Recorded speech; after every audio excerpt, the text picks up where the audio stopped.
Joan, welcome to the show. Really, really lovely to have you here. Thank you so much for having me.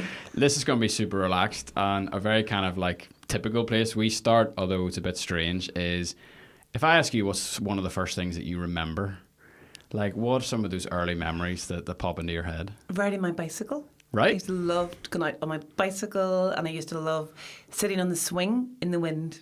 They're two really favourite things from childhood that I really remember. Wow. And tell me about this bike.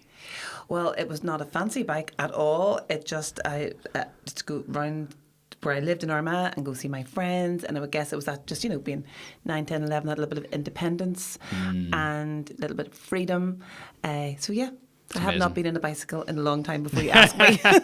I'm getting big like Stranger Things vibes where it's just like you're cycling around the place with your mates. E.T. Yeah, E.T., exactly. It was one of the first films I ever seen, actually. That was the first movie I ever cried at. Yeah. I saw it in the cinema. I don't know how old I would have been then, but I was young enough and I couldn't explain it. Yeah. But it was whenever the astronauts came to take him away, Oh, totally. I just started crying. I remember turning around and my mum was like, "What's happening to me?" I was so confused, do you know what I mean? Dude, that film at the time was such a big movie that had such a big impact on everyone. And I still think if we watched it again today, we'd probably have the same emotions. Yeah. It's like E.T. and do you ever see Beaches? Beaches is one of my favourite films. Tell me. With Bette Midler and her and her best friend, and it kind of follows the journey of them growing up. And every time I cry, even more each time, even though know all the sad bits are coming. The music's incredible. But it's always those movies that make us cry that we always seem to go back to. There's something about going back to something, isn't there? Yeah. Like C.S. Lewis, obviously, guy from here. He's a thing where it's like, any book that's worth reading is worth reading your whole life. Like going back to it again and again and again. Very true. And we hardly do that though. There's a few things in my life that I'll go back to because I'm just like, okay, on to the next thing. On to the next thing. But I'm not really a reader, but one book that I did really love was Purpose Driven Life. I don't know if you've ever read that. That's by Rick Warren. Yeah. Now that is a book you could lift time and time again at different stages in your life and just see how that really resonates with what you're going through or where you are in your journey, whatever. So that's... So some people love that book, some people hate that book. Yeah. The people who typically love that book are the people who have somewhere deep inside their bones a desire to have a purpose-driven life. Yeah, that's so true. That's so true. And I think that's what everyone's really searching for. Where does that come from in you? A number of places, really. I guess, I came from a family where my mum was one of 14 children. My dad was one of 12. I'm an only child. So there's always a very big, strong work ethic there. So that was always, working was very very important as I was growing up and certainly still is in my career. And then also always had a very strong faith and making sure that I'm, trying to find and follow my purpose in life. Yeah. So that's kind of, I guess, a lot of the core of who I am. And I kind of feel like when I do often stray away from that, you don't feel like you're in a good place. So it's always trying to get back to be your core, what you feel your purpose is. And it just, for me, it's a sense of worth and a sense of feeling I'm going in the right way, because I'm not very good when I'm not very busy and just relaxing and giving this crazy head of mine too much time to think. That's the thing. You need to put that purpose drive to something, don't you? Yeah, absolutely. Interesting. So your work ethic from your parents, like how did that like manifest itself? Like what sort of work were they a part of? So, oh my goodness, my mum's been a rally driver, a wedding organiser, everything. But I remember from a very young age, she used to do an awful lot of charity work. So at the age of 7, I had to give away my favourite doll to raise money for a therapeutic swimming pool in Armagh. And I can remember nearly holding on to it, going, no, don't give my doll away.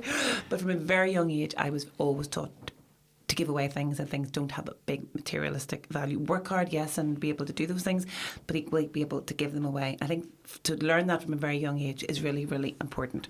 And I was never a child that was, throwing money at me to go to the shop for sweets or whatever. You always had to work and get your pocket money and have value in what you're doing. And I think that's really, really important. And having 2 young girls myself today, I'm still trying to instill those qualities. When people go, oh, there's money for you, and go, no, hold on a second now, just in fact, so much so my little girl, the eldest girl, when she was starting big school, wanted to get a phone, a new phone, and as you're going to have to earn the money, just don't go out and buy a phone overnight. So she decided to start to make wheaten bread, Great. And she opened a company called Use Your Loaf. So Class. for the last 5 years, she's now turned this company into something that's really doing really well, and she's baking all the time. But it's taught her such brilliant skills because she's dealing with her customers. She's being cost effective, where to buy the flour and different things. And what she has learned from that is so much than just me going and buying her a phone overnight. Absolutely. So now, it would have been easier to go and buy the phone rather than constantly driving around the country like a taxi driver, delivering bread. You've put at least £1,000 of mum labour into this business. Totally. But again, it's just being back to what we're taught as a child. I think you should stay with you. You're taught good manners, work ethic, all the important qualities. I think it kind of stays with you. So it's just like anybody, we're always trying to check ourselves and make sure that we're still being true to that person. Absolutely. So mum was very entrepreneurial by the sounds of things? Very entrepreneurial, and so was my dad. So growing up as a young child, I was always taught, you can achieve anything, follow your dreams, everything is possible. It would have been a lot of positivity as opposed to you can't do this, you can't do that. A lot of my friends were incredibly academic, A's all the way. I never got an A in school in my life, but my B to me that I got meant far more than an A star to somebody else because I had to work really hard. Anything I got in school I had to work really hard for it, and that's been the whole way through my life has been the same. But it hasn't really done me any harm. So you talk about, and I totally relate to this, which is why I'm digging into this area selfishly. Whenever you feel like you stray from your purpose, as we all do, on a regular basis. Yes. What does that feel like for you? Like, what's that sensation like where, like your spidey sense is kind of like starts beeping at you where it's like, you have strayed from your purpose? Like, how does that kind of like materialize for you? It's more where you feel disengaged and uninterested, and it's more when you're in your purpose, you're in your purpose because you feel you're doing something that is really important and you feel more alive. Whereas when you stray off and go off, which I do often, on Joan's ideas and Joan's craziness, whatever, that never leads to good. It's always going to be not good. So, it's daily progress. You don't certainly learn to walk the right road and stay on the right road your whole life. Sure. But I guess it's just being aware of it. I think, we're all very different. We all have our own craziness, which is brilliant. That's why we're all made so differently. So it's also just learning to love yourself and accept yourself. And I think that's a big part of growing up and life as well. And just going, it's okay to be this. This is who I am. And look at the positives of it. Has that drive ever pushed you too far over the edge? Not yet. Not yet. I probably thrive on that, and I do enjoy a challenge. I do love doing things that are new. But again, if the purpose is right, with Cinemagic, the organisation that I've been with now for 22 years, Class. Our ethos is very much to educate, inspire and motivate young people. So, we are constantly in check that everything that we do, the purpose of everything that we do is very much aligned to our key objectives. So, in the last 22 months, we have produced 22 short films of all different kinds. So, you may look at that and go, that's insane. But equally, it was crazy doing all of that, but it was equally as brilliant because all of those projects had such a really strong purpose. For example, this time last year, I was out in Oman and we made a very hard-hitting short film on gender-based violence.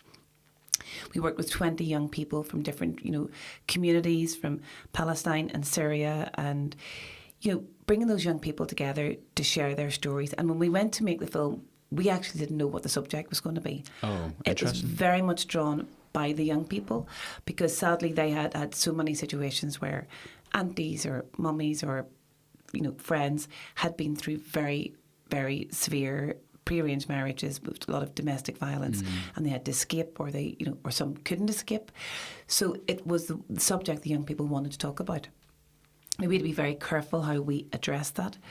But we worked with a great partner organisation there, and we produced a short film called Abia that went on to win Best Foreign Language Short Film. Wow. Which was fantastic. That's and unreal. then the film was then picked up by the United Nations and screened in New York on International Women's Week. In New York that week. So that was incredible. Wow. Because I can remember the feeling of, how are we going to address this subject last year to try and put the project together. You know, I was working with a whole crew that I'd never worked with before, who were all from Jordan, which is what we really wanted to do, because we wanted the young people to be able to build a relationship with crew there. You know, our lead actor didn't speak English, so there was a lot of barriers to overcome, and the film was shot in Arabic. You know, so just thinking, did I ever push it too far? At one stage, I think during that process, I thought, oh, gee, this is maybe a step too far. But yet then standing in the United Nations on International Women's Week, standing up talking about the subject and about the film, it was like, that's why we have this in us, to push ourselves a little bit far, because the things that push us the furthest are always the ones that have the greatest purpose and meaning, I think. You know, when we really have to dive deep, when we just go, right, we need to throw everything at this. Yeah. So that's been brilliant, and thankfully we're going off to Jordan to make another one. Class. Later this year. And I don't know what the subject's going to be about. That's kind of one example of that. And then earlier this year we were also out in LA, and we produced a film, an environmental film. Basically, we happened to be in a school in Watts taking a screenwriting class with young people, and it was very apparent that right beside the school was a scrapyard. So the young people, the fumes every day were really, really strong. Wow. The kids, when they were playing sports, you know, if they fell over, the soil was very contaminated. But we met this incredible girl in the school. Her name was Heaven. And she had written this, she talked about, you know, her story, and Mara Campbell, who was the screenwriter of the film, just went, this is where we should set the film. It's an environmental story. Her name's Heaven. Let's call it Heaven on Earth. Whoa. Heaven's Heaven on Earth. Class. So off we went on this mission to produce that film, and we did that one in March, and it was the most incredible experience. But again, there's always times when you're going through that journey, you're going, oh, take it on too much this time, gone too far. But it was brilliant. You know, we were in a really, really marginalised area. We, you know, with a lot of crew, a lot of equipment, like anything could have gone wrong. This incredible, brilliant thing did happen in that the first day we were filming. This little guy came in, he did a big like shopping trolley full of crisps, and he was going $2 crisps. And I said no. Then he came in and he spoke to me in the school, and he started to rap, and he kept saying, my name is Chip Tooth, because his front tooth was all chipped. Nice. And he just kept rapping, and I said, you're very, very good. You know, the director's in there. Do you want to go and speak to the director? Anyhow, an hour later, I kind of had forgotten, because there were that many other things going on. Yeah. And I walked in, and Chip Tooth is rapping in a scene in the film, and is now credited in the scene with a song, Chip Tooth in the film, which is incredible. Awesome. It turns out that wealthy guy had been like, you know, homeless for a year and a half, had seen that something was going on in the school, came in trying to sell crisps on the complete hustle, wine glass way through, and is now in a film. Brilliant. So when you go back to what we were originally talking about, purpose, you just go, right, that is not a bad day at the office. How cool is it to be able to do things like that? That is pretty cool. Yeah. And I think even just as I was listening to you speak there, you know, you can't do anything without pushing. Like, that's just unfortunately how it works. It's like it always takes effort, doesn't it? You know, and I think as well, when things are meant to happen, if you start putting it out there, oh, I'm going to do a project in Jordan, or I'm going to do a project in whatever it'll be, you will be surprised that suddenly doors start to open, and suddenly someone's got a connection, or somebody knows somebody, and you go, right, maybe this is meant to be, because doors are opening. Yeah. And then often in life, when you try to do things and doors are closed, you kind of go, right, this is like not where I'm meant to be going. This door is closed. Yeah, don't try to kick that door down, because if you do, something bad's going to be behind it. Yeah, I remember one time, this has never happened to me before, because I do travel a lot, but I was going to America one time. I was getting a flight from Belfast to London, London to LA, and as I was checking in, just got this really, really strong feeling that something wasn't right. You know, you go through the process where you phone home, you phone everybody. Everybody okay? Everybody okay? So checked in, sitting in the airport, and the flight was called, and this feeling was getting really, really bad. I'm not supposed to be getting on this flight. So I go back downstairs, and I said, look, is there any way I can get my luggage off that flight? And the girl said, no, flights, you know, it's like a final destination moment here. This is carnage. Suitcase gone through, and I said, look, I don't know, this doesn't even make sense, but something doesn't feel right. I don't think I can get in that flight. She goes, are you nervous of flying? And I said, absolutely not. Hold on a second, look at my passport. I've got one of those with the extra pages in it. Anyhow, so Aerospace was amazing, and she very kindly got my bag off the suitcase. I phoned the hotel in London to say I wasn't going to be there that evening, connecting the next day.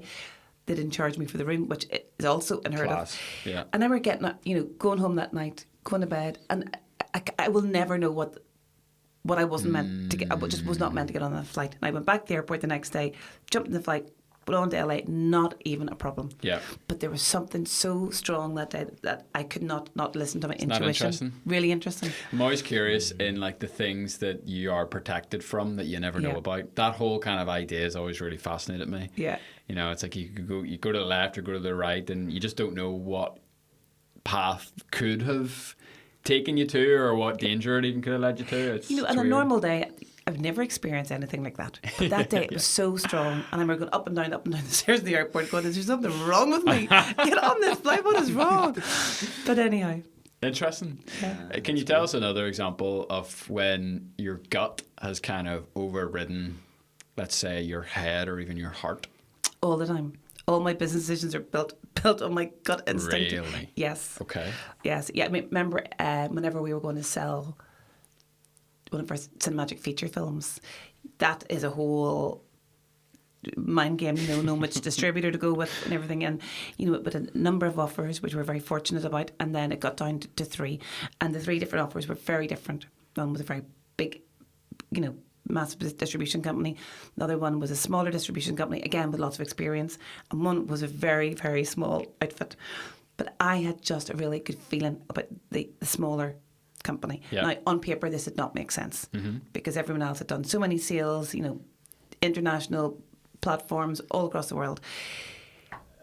But anyway, nothing felt right. I was circling around. Anyhow, long story short, I ended up going back to this. The guy who had the smaller company, and it was by far the best decision. Really? Yeah, by far the best decision. And he actually did everything he said he did. We didn't get lost in the whole process, and it was incredible. But yes, I would have to say that a lot of my decisions are not always based on 20-page strategic business plans. They're a lot more based on gut feeling. Class. So how do you go from riding around, a beat-up bicycle in Armagh? Okay, I'm romanticising your story here, I'm turning it into a pitch. I love it. How do you go from that to, running Cinemagic? And what are the important dominoes that we need to know about that leads to that? Because I've sat down with loads of people before who've worked in the screen industry, and they all say something similar, where they say, I was born in this small part of this small country called Northern Ireland, and this specific industry has taken me all over the world. But what was the path to even getting to where you are? Okay, so following university, I worked in BBC Northern Ireland for 4 or 5 years, and I loved the buzz of television, and I loved event management, I loved meeting people. And then an opportunity came up at Cinemagic. They were looking for a press officer. And I remember going for the job interview, and my interview was terrible. Great. Because I was not the most articulate person on art house films. Probably still am not, my team would probably say. And they'd be absolutely right. But much to my surprise, I got the job, and I was very thrilled. And one of the big things I really wanted to do at that stage was to make things much more accessible for young people. So I was really keen to try and get producers and directors and screenwriters to come and do workshops for young people. And as a child, I had always loved the Muppets. Great. So I thought it would be great to try to get the Muppets to come to Northern Ireland. So off I went on this tangent to try to get the Muppets to come here. And thankfully, through a number of very fortunate encounters, the Muppets, the Hensons very kindly agreed to send us 17 Muppets to Cinemagic in Belfast. Wow. And I can remember thinking, do we have insurance? Is there locks on the door? What is going to happen if these puppets get stolen? But it was a really big turning point, actually, for the charity, because we ended up getting so much press coverage and exposure for that. And then on the back of that, then we started to work with Aardman Animations, and we got Peter Lord over. Then we started to work with a lot of, industry professionals such as Dermot O'Leary came over that year. He's been involved now for 20 years. Saran Jones, Julian Fellows. So it was about really making things much more accessible for young people, and really giving young people the confidence to come and be in a room with these people to realise, gee, we're all absolutely the same. And these people are where they are because they've worked hard. Yeah. Nothing Nothing comes easy to anyone in life. They've had to work really hard. So if you've been in a room with someone like that, could just inspire or ignite a little bit of passion in you to make you think, I could do this. Well, that's what I became really, really passionate about. So we started expanding the Cinemagic Festival, and then we expanded to do a lot more stuff in Dublin as well. So we still do our Cinemagic Dublin Festival every year. We do a lot of cross-border activities and cross-border film academies. And then 14 years ago, when I had just given birth to my little girl, I decided it would be a great idea to open Cinemagic in America. Cool. Now, I would like to tell you that I had a strategic plan and that I had sponsors and funding and all of the things that you would, common sense would tell you that you need. But I didn't have any of those. So Cinemagic, is this an NI founded company? Yes. So Interesting, right. Awesome. Yeah. So Cinemagic started 34 years ago. Wow. In Northern Ireland, really against the backdrop of the Troubles. Yeah. When young people from different communities could not really mix or be with each other, and really what we wanted to create was a safe environment for young people to share stories and to learn from each other. So that was, how the charity started. And that's why, going back to what you said at the very start about your purpose, 34 years on, we are still very true to the purpose that was set up then. And whilst at that stage it was for young people from different communities in Northern Ireland, now we've expanded that worldwide. We're working with young people, say, in the Middle East, in America, and in 2 weeks' time we've got 20 young people coming from Northern Ireland to LA to work with young people from different communities. So it's about taking that core seed and then just expanding it further. Yeah. But I think what's really interesting about that is that the unique environment that is Northern Ireland, the lessons that you can learn in that place can be taken anywhere in the world. Absolutely. And I first experienced this kind of like the other way, where I went to Rwanda for 3 months when I was 18, and I was making documentaries, and I never really realised that the two community story is not... Northern Ireland doesn't have the monopoly on it, if you know what I mean. Absolutely. And I was coming back to Northern Ireland after that experience being like, whoa, like there's a lot of like what I've learned here that could be applied back home and vice versa. So it is interesting. I am a big believer in that idea that inside the hyper-specific lies the universal. Yeah. And so I love... Because my impression, like we don't do a lot of research for these, as you probably tell, like...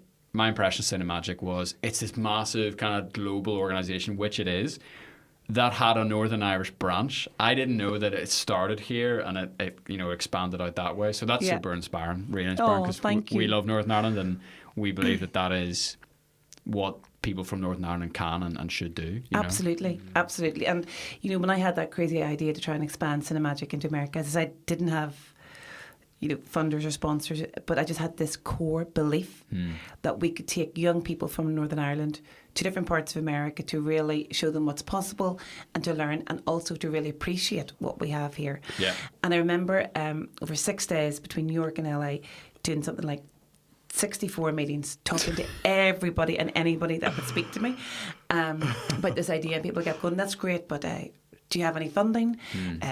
Do you know Liam Neeson? And I go, no, I don't have any funding, don't know Liam Neeson. All these crazy things kept happening. And on my last day, I come out of this meeting and I just thought, I'm so tired. This is just, idea's too crazy. This is just never going to happen. How am I going to break into the educational system? How am I even going to get the connections in the studios? How could this happen? And I come out of this meeting and it was really bad, rainy day in LA, and all I could see in the distance was Burger King. And then we're going to go walk to Burger King, going to get myself a cup of tea, and we're going to sort this out. And I remember just standing there in the rain and just praying and said, God, if you've got a purpose for this, please show me, because I am tired, I'm lonely, I'm scared, I don't know where I am, and I just don't know what to do next. And honestly, just as that, this name of a school came into my head that someone had mentioned the day before, but I hadn't really acted on it because there'd been so many other meetings back to back. And I remember phoning the school and asking to speak to the principal. And the secretary kept going, no, you cannot speak to me, you don't have an appointment. And I kept going, please, I need to speak to him today. You don't understand, I'm in Burger King. Yeah, tears running down me. And eventually he came on the phone and I said, look, I need to speak to you today. I've got an idea. I want to bring kids from Northern Ireland to your school. And he's going, I don't know who you are or where you phoning me from. And I said, I don't know where I am. And I just lean forward and rip off the till receipt to get the address of where I was. And I said, at Burger King. And he goes, Belfast. And I said, no, well, whatever corner, whatever crazy area I was in. Anyway, this stranger, he said, I'll come and pick you up. So this stranger pulled up 20 minutes later in a pickup truck, like in a dangerous part of LA, with 2 Alsatians in the back and I'm very, very afraid of dogs. And I jumped in, like this is such an insane story. And he said to me, do you have a gun? I said, do I look like I do? I have black mascara running down my face. And he said, do you know Bono? I said, no, don't know Bono. Don't know Liam Neeson. Yeah, before you ask, I don't know him either. I've just got this idea. Anyways, he takes me to this school, right? And it was such a bad area. And all I remember, there was only 2 classrooms in the school. And like these 2 windows. And all I kept remember thinking was, absolutely nobody knows where I am. Sure. There's just no common sense in this yeah. at all. I'm sitting there and these two dogs either side of me, and me normally would cross the road if I seen a poodle.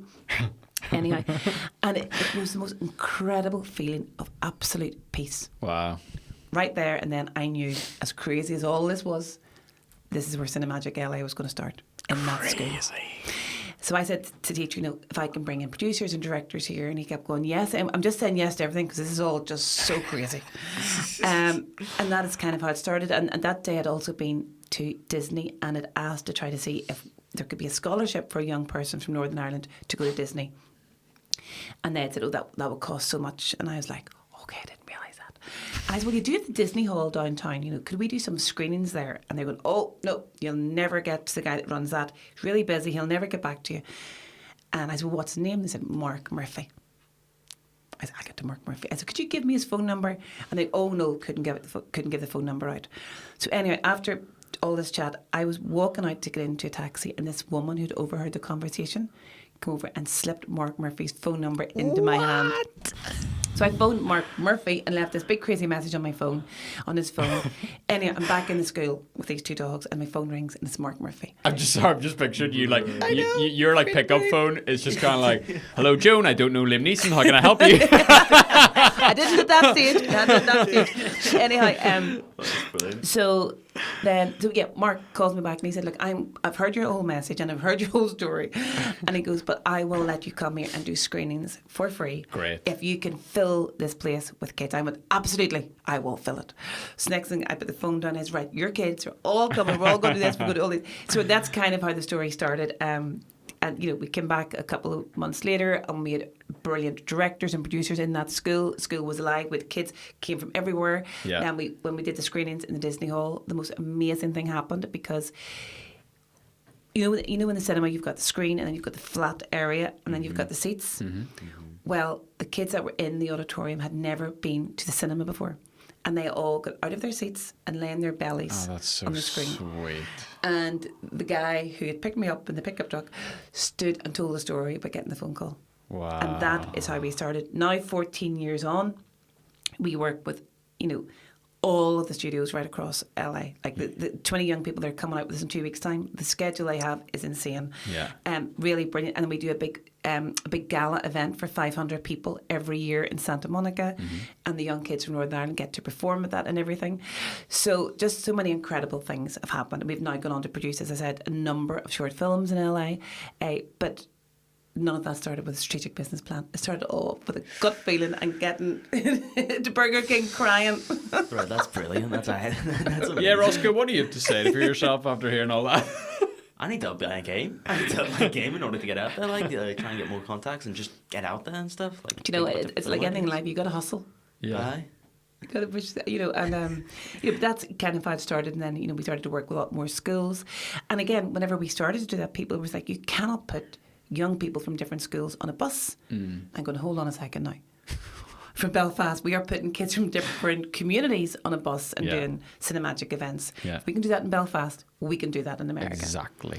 So now we have a bus which usually has kids from Belfast, LA, Boston, all together, and they have the best incredible week. And that's what it's about, just giving young people opportunities to see what's possible, and for themselves just to ignite that passion and to see that, the world isn't this big crazy place too far. You can create this right here yourself. Mm-hmm. So something that I've been learning a lot recently, even through the show, I've been really, really inspired recently by a guy, okay? His name's Ryan, and he's part of a manufacturing company up in Limavady. Just one of these unsung Northern Irish companies that are just killing it. Fantastic. And they make medical chairs, right? So I'm here as an outsider, and he wouldn't mind me saying this. I'm like, what a boring business. They make chairs. Oh my goodness. I meet Ryan. Well, you'll patch yourself, just go out of the window like your sponsorship. Yeah. Like, it's all gone. It's all gone now. And I go up and I see what they're doing, and it's one of the most inspiring things I've ever seen in my life. Wow. Because they are developing their people and creating a culture there that is literally changing lives. Yeah. So screen and film industry is kind of like the mechanism that your organization has chosen just to go into. What is the reason behind it, or like what is the change that you're trying to bring about? Because in some ways, someone like you could have gone into any industry, you know, and it didn't really matter what it was. It could have been film, it could have been medical chairs, it could have been podcasts, and it could have been, you know, Burger Kings. And you would find a way to bring about some sort of change in people's lives. So what's the thing behind the thing? If that makes any sense. Helping people to see, you know, their purpose and what they can do. You know, during lockdown we did again a lot of films, and a lot of those films are based on mental health. You know, and I was so fortunate to meet so many young people, but also through that process, you know, I remember meeting two incredibly talented, amazing young girls, both 18 years of age, but neither of them could read or write. They had slipped through the education system, but exceptionally artistic, exceptionally brilliant. They just needed to find what their thing was. And I think if we can help direct people to find who they are and what their skills are, that can really ignite someone's life. You know, because it's so easy to go down a path where you should do this for your degree. You should do this because that's what your parents did, or that's because that's the safe option. Yeah. That doesn't mean you're going to be happy. You know, so it's trying to help. Or even safe. Or safe. Exactly. You know, so it's trying to help people unlock what it is they really, really love. Wow. Unlocking purpose. That's what Unlocking purpose. And, you know, especially, you know, through COVID, there was so much loneliness and so many people just feeling really lost and isolated. So being able to connect like-minded people together to go, okay, I'm just not thinking like this way because of who I am, because all my other friends think differently. We think like this because we're creative, or because we want to do something that can bring about a change, or can tell a story that we feel is really, really important. So I think that's a big purpose of Cinemagic, is to make everyone feel you are so valued and you are so important. And it's so easy to lose your voice if you're not academic. You know, it's so easy just to take a step back. Yeah. And then when you take a step back, you lose your confidence. You can go down, you know, it's very easy to go down a path of antisocial behaviour, or, you know, just making the wrong decisions just because you haven't had just someone help steer you and put you in that right path. Yeah. And how do you know that you are not the best podcast interviewer, screenwriter, director, costume designer if you've never been given an opportunity to try? 100%. And you know what? It's brilliant as well to try all these things and go, that's not for me. You know, and that's one thing I would say. You know, we meet so many young people and they go, oh, I'm 18 and haven't got it figured out. And I go, don't worry about it. You've got your whole life to figure. That's life. That's the journey. That's the fun bit. Yeah. You know, trying these crazy adventures, if you're that kind of personality inclined, to just try things, and it's okay to find out who you are by making mistakes. Yeah. Sorry, how many years have you been with Cinemagic? 22. 22, okay. So you have a pretty big sample size of seeing lots of different types of young people go through lots of different types of programs in lots of different places all over the world.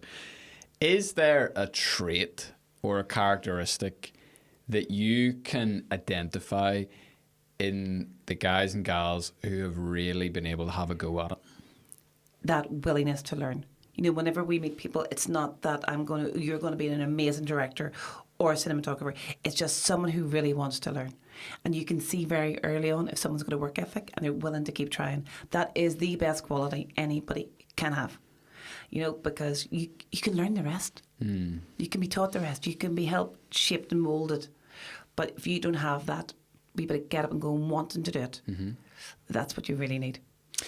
Like I always laugh about Michael Lennox. You know, Michael won't mind me telling this story. Dairy Girls, director of Dairy Girls. But Michael came into Cinemagic and work experience. And at that stage, he just said, I just love watching films. That's what he wanted to do. Great. And I said to him, have you ever used a camera? There's a camera over there. So you know, you learned how to use the camera. And Dermot O'Leary was coming over to Cinemagic. So I said, Michael, you learn how to use the camera and we'll interview Dermot. And we're kind of making up as we go along, to be honest. But that got Michael really excited in film and, started learning about cameras and things. Now directing Derry Girls, went on to win a BAFTA, be nominated for an Oscar. Again, just that little opportunity to try something different. And we have many, many, many stories like that of young people who just had that opportunity to try something. Or as I've been in an environment with like-minded people, they find someone they could collaborate with and go off and try new things. How did you meet Liam Neeson? Such a funny story. So whilst I'd been in America and everyone kept saying to me, how did you meet Liam? How did you meet Liam? And I kept thinking, jeepers, is this like everywhere I go? So I had written a number of letters to try to get to Liam. And I was with this guy from one of the universities out there, and he said to me, I met you a year and a half ago, and you still haven't met Liam. I thought, honestly. And I had just been up the Hollywood Strip, and I had all this, plastic, Oscar signs of plastic, all the stuff that we would use for photo calls. Sure. So not very elegant, but this big plastic bag of stuff. And just as he said that to me, we were sitting in a coffee shop outside, he goes, it's very hard to take you seriously if you still haven't met him. Just as that, Liam walked in. No way! I promise you. He was there to do the press for the 18th. Well, I got up with my lovely fancy bag with all the plastic stuff from the Hollywood side and everything, and walked over, and Liam just was instantly what I know exactly who you are, know about Cinemagic. Been getting all the letters. What can I do to help? Sit down. Unbelievable. That's exactly what I heard. Me the other guy. Hi. And that was the start of Liam getting involved with Cinemagic. And then I came home, and 2 days later his office called, and Liam wanted to give Cinemagic one of the special screenings of The Chronicles of Narnia. Fantastic. And he flew here to meet all the young people, and he's been incredible ever since. But I did go on a journey where everywhere I went, people would ask me, do you know him? And then he just happened to walk in at the right place at the right time. Otherwise the Hollywood sign was going to get thrown over my shoulder. So again, it's just one of those moments where right place, right time. It's kind of hard. It's kind of hard, to wrap your head around that. And I'll just be honest, I'm experiencing a lot of tension in my own life where on one hand there's that real intense hustle, make it happen, you're the driver, you have to, everyone has to work hard in life, and if you don't, nothing will be handed to you, da, da, da. With this other kind of seemingly opposite side of the coin, which is if it's written for you, it'll happen. Yeah. How do you ever try to merge those two I don't know, things but there's together? also that thing, don't give up. Yeah. Don't give up. And I'm also a firm believer, if you're all excited about doing something and then suddenly the course of wind change and you're off over here, that's okay too. Yeah. And I think you only really learn that with experience. I think you only learn that by being tossed around a few times and go, what's up what I had planned? But as you get older, I think you just realise, right, okay, that's where I thought I was heading, but it's okay. I'm going this direction. Because that will get me to a better place. Mm-hmm. So I think it's a mixture of what you're saying about doing the hustle and being okay with if I don't get it straight away, and is it written for me, is it not? But it will be if it's meant for you, but you might have to go a different way to get it. Okay, it's interesting. Yeah, that I'm remembering something that a guy said to me in this room one time. His name's James Leckie. He on a real manufacturing kick today for some reason. Yeah. He created a company called Leckie Design, if I remember correctly, and it was a company that made specialised equipment for kids with learning disability. And he went on, he sold it, and he's done fabulous. But his favourite quote, if I remember, was the harder I work, the luckier I get. Yeah. And he talks about how hard work increases the surface area of your luck. So the more you hustle, I'm just externally processing right now, the more you hustle and work hard and drive things, the more opportunities you open up yourself for kind of these serendipity moments to take place, these random things. True. And Liam probably would have pushed you away if it wasn't for the letters that he'd read or the things he'd heard about Cinemagic. So your story is a nice kind of combination of those two things. So now you've answered my question. Thank you very much. We can all go home now. Well, I always say, as Walt Disney once said, this whole idea only started with a crazy little mouse. You think about that, you think about Disneyland, you think about all of the Walt Disney. That's very true. His idea just started with a little mouse. Wow. You've been to the Oscars? Michael Lennox took me to the Oscar nominees lunch as his +1, and that was incredible. I don't think me sitting quiet for a very long time at the Oscars would have worked very well. So he made the right choice and invited me to Oscar nominees lunch, which was incredible. because you have to speak to everybody. Yeah. And everyone's in the room and everyone's in great spirits and you can just I work just the room. accidentally hit you with a do you know Liam Neeson question, and now you're going to walk out of this room and whoever organises the Oscars will be getting a coffee and Napoleon. Joan, I've known all about you. That's funny. Any before we kind of start to wrap up, is there any like mad story that My life's mad. it is? Which one do you But want? is there any story that like if you walk out of here today and people who know you are listening, is like, I can't believe he didn't ask you about that flipping thing? Well, it depends who's listening. We will force everyone to listen, don't worry. Oh my goodness. Let me repackage it up. What's the craziest moment of your journey so far? Nearly every time I leave the house, something crazy happens. You know what? I believe you. There's been so many brilliant moments of things happen. You just go, that's like 3 weeks ago was at the coronation. So that was incredible. Yeah. You know, that's not a crazy story, but it was That really is, brilliant. It is crazy. Mate, don't forget, you're just a girl who was driving around on a beat up bike in I love this. Armagh. I love this. Back to the bike. I love that. Back to the bike. I think I've just been very fortunate in my life. Whether it's a mixture of crazy or whatever, and the people that I've met along the way who've been absolutely brilliant and inspirational and have helped shape me who I am. And then there's just been those moments where I've just taken crazy risks and they've led to these amazing adventures and fun. Like, back to the Jordan film, what was I doing? A wee girl from Armagh on a bicycle making a film in the Middle East in Arabic. Like that's, but that would just happen to be because I met the Irish ambassador to Jordan for coffee in Dublin. I hadn't even an idea what I was going to talk to him about. I actually said to him, I have no idea what we're going to talk Hello, about. nice to meet you. he said to me, It's hot weather, isn't we'll it? have a coffee and a biscuit. And by the time I left, I'd come up with this crazy plan that Cinemagic would do a project in the Middle East. Class. And I can remember just thinking, what was I even thinking about? But it turned out to be one of the best things we've ever done. And then over the years, Cinemagic has delivered a number of projects like our, back in the day, Soccer Magic, football matches. Do you ever remember those in the Odyssey? No, tell me more. So again, we were trying to raise money for the charity, and I said, let's organise celebrity football matches. Class. I still do not know the rules of football. I still don't. But we sold the Odyssey out twice. We had the first year we had like teams from Emmerdale, Hollyoaks, Corner Street, all the different soaps, and it was brilliant and raised a lot of money for the charity, and we went on to win best event management in the UK. Come on. And I still don't know the rules of football. We did the second year, and then the third year we decided to do a project called Music Magic. Where we took over a customised square. We were one of the first times there was ever a music festival in customised square. Class. And we had all these different music master classes, and then we put together a band, and then the band got to perform. Oh, class. With other bands. So Brilliant. yes, that was, that was like, that's 18 years ago now, which was crazy. And then there's It's a whole Roscoe ago. Yeah. But even like whenever we took on to do our first feature film, A Christmas Star, for me, I wanted to produce the first ever Northern Irish and Irish children's Christmas movie. And something that you would watch with your family and it would be timeless.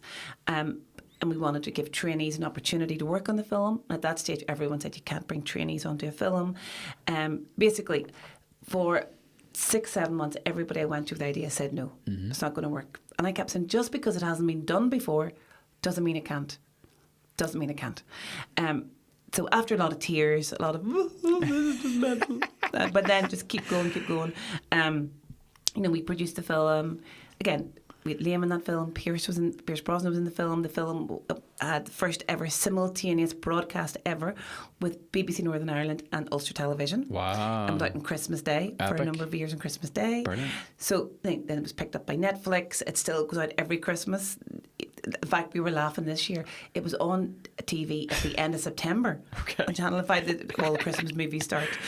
So that at the time was crazy. And I remember, again, being in LA and where are the Oscars held? We should do a premiere at the Chinese Theatre in LA. Nice. Now, insane when you think about it. Where's the, how is this actually going to happen? And I remember having a meeting with the lady who was the CEO of the theatre. And I said, I'd really love to come do a premiere of a film I'm producing. And she said, oh, great. what's it about? Christmas. She says, right, can you tell me more? And I said, Christmas. I didn't even have a script. And she said, well, what cast do you have? And I said, I don't have any. And she said, well, what's your budget? I said, I don't have any money raised yet either. But I will be back here in 12 months and I will premiere it here. And will you let me? And she said, this is never going to happen. I said, but if it did, would you let me? And she said, well, yes. So I goes, right, shake my hand. I said, 12 months. Oh, I love it. Lock her in. And 12 months today, we came back and we premiered A Christmas Star in the Chinese Theatre in Hollywood. And not only that, the place was packed out, but we also had 40 young Gillian Dugan dancers from Northern Ireland come, who those kids had never been on a plane before. Unreal. Because they had been extras, they'd, in the dancing scenes in the film. They got to come, they got to perform, and they danced in the Chinese Theatre in LA. Class. So that's crazy. In a different way. You definitely, like, the Oscars is small time in comparison to that. But I remember a part of that journey at one stage, just when everything wasn't actually going well together, I was sitting on a boat at the bars. We were doing a Cinemagic event, and I was just thinking, right, I've bitten off too much this time. How are we actually going to get this over the line? And this guy came along, and he was really smiley and chatty, and he goes, hello, Scooby-Doo. I was sorry. It was the guy that did the voice for Scooby-Doo. Had come to Cinemagic as a guest and was there to do a workshop, and he goes to me, you look like you need cheered up. So he took my phone and he changed my voice message to, Joan can't answer the phone, she's out catching ghosts, this whole Scooby-Doo message. And that was 8 years ago, and that message is still on my phone. Love it. Because I always remember the day that I was was at the bottom of the boat and I thought I could not see where I was going to get to the next move. And there comes Scooby-Doo. And here you are, Fear of Dogs as well. It's a lovely sandwich of themes and metaphors here. This is lovely. So if you ever phone me and you get that in my answer machine, it is the true voice of Scooby-Doo. That's incredible. The voice of Scooby-Doo. That's Yeah. brilliant. That's brilliant. Daniel, anything from you? Yeah, I have a question. So do you think for a career and all that of film and everything like that, being a director, producer, actor, whatever it is, do you think that it would be best for someone like at my age to be going to university? Oh, that's a zinger. I think the best thing you can do is get as much experience as you absolutely can. I would be out there making all those films that you're passionate about with like-minded people, and you don't need a load of money to do it. You just need to find ways to be the most creative you can with people who are thinking and liking the same thing as yourself. If you want to go to university, because if you feel that would help you develop more in your craft in terms of learning technical. But to me, the number one thing is as much practical as you could absolutely make. Hear that, Mum? I don't need to go to university. It's not what she said. It's not what she said.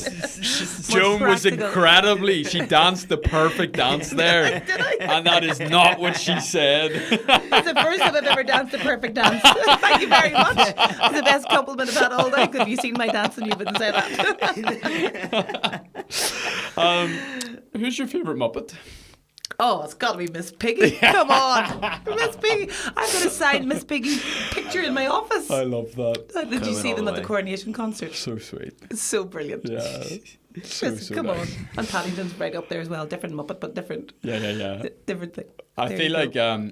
it's quite a hard question for you. We ask this question to everyone we sit down with. You've probably met a lot of them. If there was anyone from Northern Ireland that you could take out for a coffee, dead or alive, you take them anywhere, who would you take, where would you take them, and why?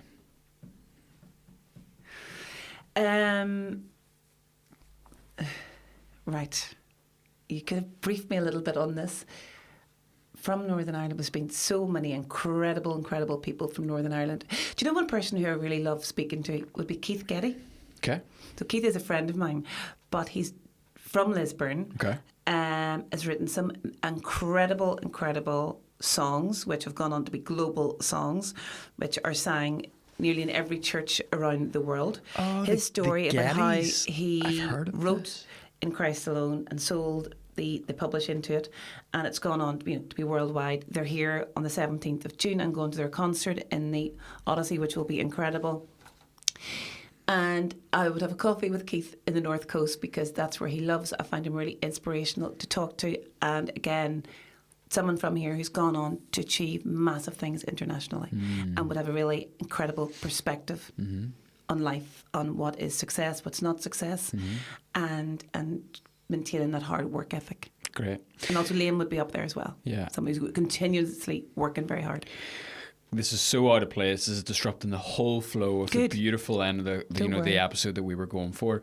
Money. Talk to me about money. So Cinemagic is a non-profit? Is it a charity? Okay. And so you guys are like selling feature films, so obviously there's like money involved in that. Like, I assume that gets pumped back in, or like Absolutely. How's all this working? Yeah, so Cinemagic is a registered charity. Okay. So everything we do, we've got to raise money for all of our educational outreach and projects within schools. And then with the feature film model, it's, you know, we're training young people. Then anything that we do make from those films goes right back into Cinemagic. Awesome. To next training project. Yeah. So as I said, we've done 22 short films this year. So those have been like covering every subject you can think of, from homelessness, mental health, environmental issues, as I said, you know. So that gives us opportunities to be able to create those projects which then manifests and trains other young people. And it is that ripple effect. Yeah. So anything we get is invested right back in and helps us to grow and keep delivering the work that we so truly believe in. Yeah, it's awesome. I think it's a very interesting idea to me. I'm not in this world at all.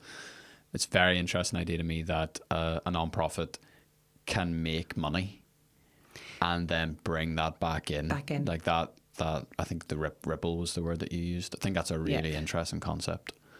And you know, and that's what we're about. We're about, you know, giving young people these opportunities, but to do that you need to be able to finance them. So, you know, it's like anything, you know, a charity's got to run like a business, and it's always about finding the most cost-effective ways to deliver things. Brilliant. Roscoe, hit us. You ready? Final question. So yeah, if you can go back in a time machine. Yes. Back to a version of yourself before you started off this whole Cinemagic thing, before you joined and all, what would you say to yourself? Be brave sooner. Oh. Only because I heard someone else say that before. That was very good. I did hear someone else say that before. That was very good, but it's very true. It's very true. But you know, we all have this, like, because we're all afraid of who we are, we don't know who we are. So if you're a little bit different, then, you know, you're not that brave. Yeah. So young. So if we could all be a little bit braver sooner, is what I would say. Fantastic. Joan, thank you so much for your time. Absolute pleasure. Really, really delightful, and learned a lot. Thank you. Oh, thank you so much. It's been a pleasure to talk to you. Thank you. It's been nice. Thanks, Roscoe. Appreciate Thank you. All right. That's it. That's a wrap. There you go. That was lovely.